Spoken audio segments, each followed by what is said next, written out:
About 15 years ago, we could start telling the fact that the climate on university campuses was beginning to change when it came to the study and understanding of Israel. I knew that there was a void that needed to be filled. Coming to UCLA with this vision of creating an academic center for the study of Israel in a major public institution like UCLA was really the perfect formula of what we as a family, where we wanted to make our mark.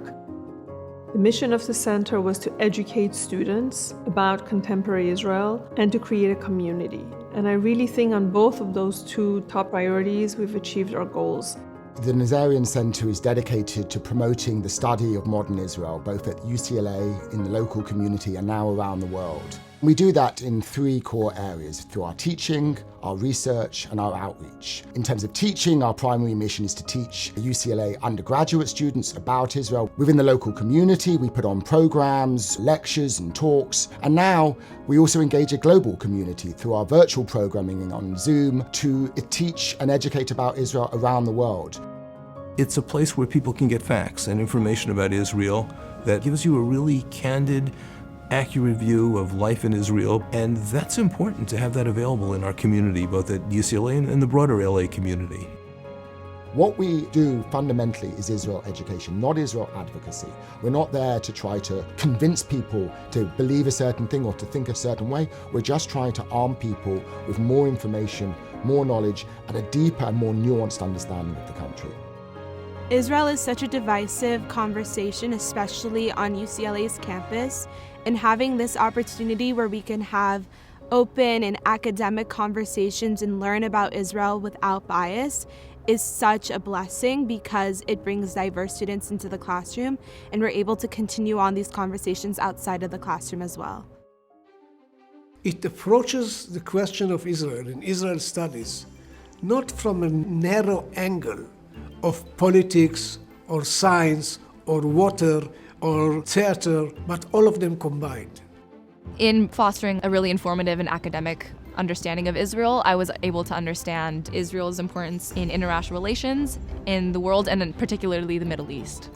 It just has given me a lot more certainty in what I actually believe in, and it also forced me to change some of my beliefs. To watch their eyes light up when they make a connection that they hadn't thought of before, or to watch their shoulders fall when they encounter an idea or an experience that is challenging for them to process emotionally, is really rewarding because it gives me proof that what we do really makes a difference.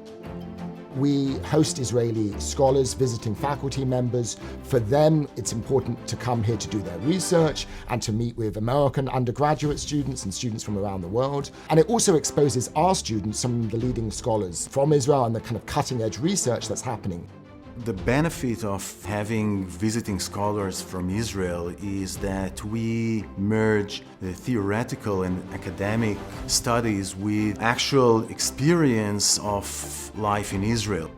You can gain a more nuanced understanding of Israeli life when you meet someone that comes from there, and when you talk about culture and society rather than just the geopolitics of the region.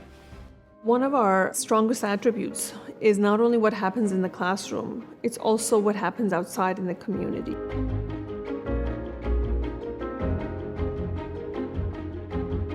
I really have appreciated the conferences and symposia that the Nazarian Center has presented, both to the scholarly community here on the campus as well as the public. What we've done with the arts is there's symposia that have brought artists from Israel, professors of contemporary Israeli art, to speak about the Israeli culture through the arts, really shared the reality and the nature of Israel.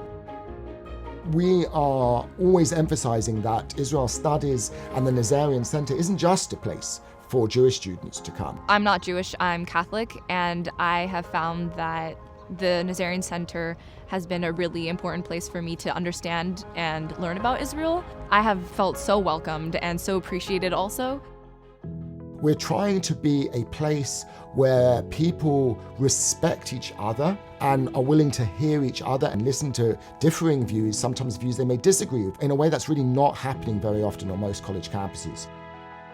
The future of the Nazarian Center is tied to growth of the Nazarian Center. The Rosalind Arthur Gilbert Foundation has committed $1 million as a matching grant to raise a total of $2 million to fund additional professorships so that we can provide the academic forum for these students throughout the campus. It will allow for the teaching of more classes about Israel, and also will give a different perspective about Israel to students and faculty who are interested in the classes. My ambition for the center is to become the premier center for the study of Israel, not only in the US, but in the world. And I hope that I'll have the kind of partners and the community behind me that we can really get there, and I really have no doubt that we will.